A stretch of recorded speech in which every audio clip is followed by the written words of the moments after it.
Hey everybody, it is I, the Caveman only, and welcome to episode 16 of my underground adventures.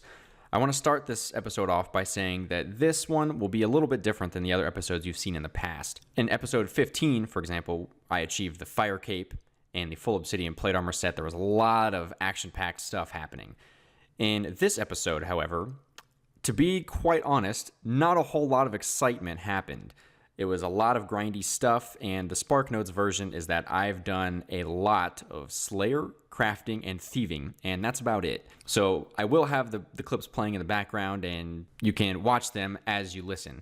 But for the most part, rather than commentating over every clip, I'm going to be discussing more future plans for the account, stuff that is going to get you guys excited for the not-too-distant future for Caveman only. So as you may or may not know, my primary goal at the moment is getting to 75 crafting. That way I can make my own Slayer rings and begin to use Neve every 10th Slayer task. Not only for the additional point boost, but also so that I have access to Kraken and Smoke Devil tasks in the future, as well as potentially unlocking the ability to do a Jad task and also Lizardmen Shaman tasks, which I will get into a little bit more in just a few minutes. And the way I'm going about this crafting goal is through thieving, both at the Moral Wreck Gemstall that I unlocked once I achieved the Fire Cape, and also at the rich chests in Dorgish Khan that give quite a bit of thieving XP, as well as a nice hefty chunk of gems. Now, thieving is actually the fastest skill that I can train underground by far, so naturally that means that 99 thieving is going to be upon us before too long.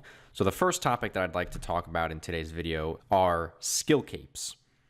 Now, obviously, I'm sure most of you already know what Skillcapes are, but essentially once you achieve 99 in a skill, you're able to speak to an NPC in the game that will give you a skill cape of accomplishment in the respective skill. And these skills not only have some marginal stat boosts, but also a skill cape perk as well. Now, some of these skill cape perks are much more useful than others. For example, the range cape skill perk, in my particular situation, is going to be quite useful because it acts as the Ava's accumulator even without having completed animal magnetism. So my question to you guys would be, do you think I ought to allow myself access to skill capes on my account? And I ask that because only one skill cape master is found underground, which coincidentally is the thieving cape NPC found in the Rogue's Den, Martin Thwaite. That will be my first 99, and I am more likely than not going to be obtaining that cape on my account because I've already been to the Rogue's Den once before to buy lockpicks. However, I want to know your opinion on whether or not I ought to access any additional skill capes beyond the thieving cape in the future. So I will have a straw poll linked in the description below the video, as well as hopefully on screen here as well. So have a vote in that. I am really interested to know. I'm sort of ambivalent to the situation. If the poll is heavily in favor one way or the other, I will more than likely end up choosing that option. So choose wisely. Beyond skill capes, another hot topic that has come up about my account is the Chambers of Xeric and raids, and whether or not they're considered underground, and whether or not I will be doing raids in the future. And my answer to you is yes, I will be doing Chambers of Xeric on Caveman only. Now, the first question that you're probably going to ask yourself is, well, how do you get there? And my answer is that, now again, to preface, all of this is subject to change and up in the air. This is just the best plan that I've been able to come up with at this moment in time. There are still many more months to go before I even think about getting to Chambers of Xeric. So this is why I'm putting this information out there now, so I can hopefully get your constructive feedback on how to approach raids on my account in the future. So in order to get to raids, my initial thought is that the best thing for me to do will be to get 100% Shazian favor. I would do 1 to 5% favor at the soldiers in the Shazian encampment, and then from 5 to 100, I would kill lizardmen in the Lizardman Canyon, and hopefully in that process, obtain a Xeric's talisman and plenty of fangs to charge the talisman for teleportation purposes. From there, I would have to make my initial trip to raids above ground, and then camp raids until I receive an item called the Ancient Tablet, which is an item that can be added on to the talisman for a teleport directly to Mount Quidamortem. So yes, getting to raids will involve a few exceptions for my account, but my argument is that technically the Lizardman Canyon is below the surface level, seeing as you have to climb down a really steep ladder to get down there in the first place. But not only that, the potential benefits from doing raids will be the ability to train hunter and farming, which is currently not possible on my account. I would also be able to grind for the Dragon Warhammer from Lizardman Shaman as long as I have 100% favor and unlock the ability to get a Shaman Slayer task from Neve. And then, of course, all of the potential item upgrades from raids itself.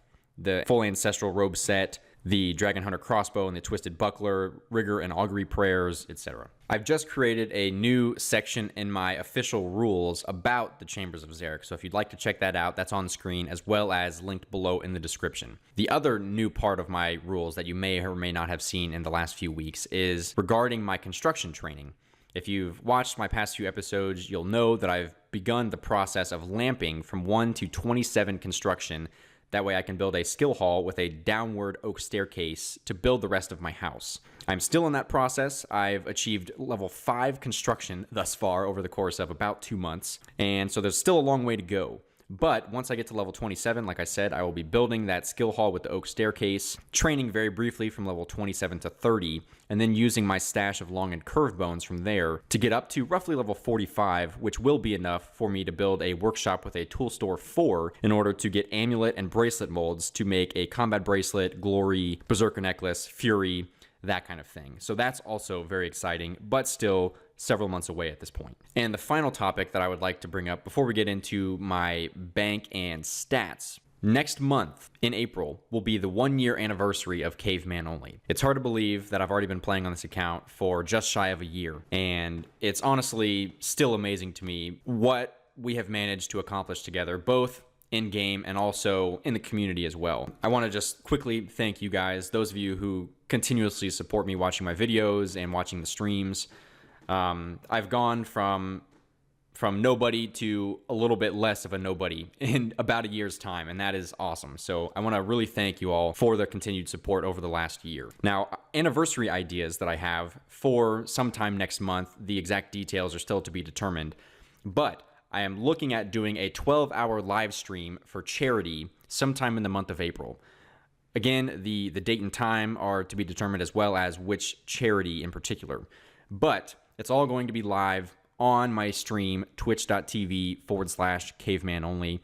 That's also the best place to check me out. I know a lot of you guys have a hard time waiting 3 to 4 weeks for progress videos here on YouTube. So if you've never seen the stream before, I highly recommend you check it out and go leave a follow on the channel. That way you'll get a notification when I go live. So not only will there be a 12-hour charity live stream to celebrate the 1-year anniversary of Caveman Only, during the stream, there will also be an underground hide-and-seek community event with cash prizes. So it's been a few weeks since I've done my last community event, which was at Barbarian Assault. But if you've never been, it's open to anybody and everybody, so feel free to come on by to that. Again, the details are to be determined, but keep an eye out on my social media pages as well as here on YouTube for announcements about that in the coming weeks. Finally, I will also be posting a Reddit year-in review progress log from Caveman Only. I know a lot of you guys really miss seeing the Reddit progress logs, which is where I got my start initially, and they just sort of phased out over time as my YouTube and Twitch interests sort of took over. So I will be doing a rather large year-in review progress log of Caveman Only on Reddit. So again, keep your eye out for that. So let's have a look at the stats. I'm up 23 levels since the last progress log, and primarily those levels are in thieving and crafting, with a few strength, magic, and slayer levels thrown in there as well. For the next progress video, you can definitely expect to see 99 thieving as well as 75 crafting will still be the primary goals for the next episode, and then hopefully I'll have some other content sprinkled in the next video as well. So that's all I've got for you guys this time around. Apologies if this seems a little bit lackluster compared to the last episode. I knew that was going to be inevitable, trying to follow the fire cape. Nothing was going to be quite as exciting as that, but hopefully you guys are looking forward to the future of Caveman Only as much as I am. Again, I have a lot of stuff coming down the pipeline, including the anniversary events that I just mentioned, and I'm really, really excited to share the future of this account with you guys. We've come a long way in the last 11-ish months, and we've got a long way to go. So thank you guys for tuning in. As always, I really appreciate it. Check out the stream if you haven't. I can't emphasize that enough. It's a lot of fun. But thank you guys for tuning in, and I will see you in the next one.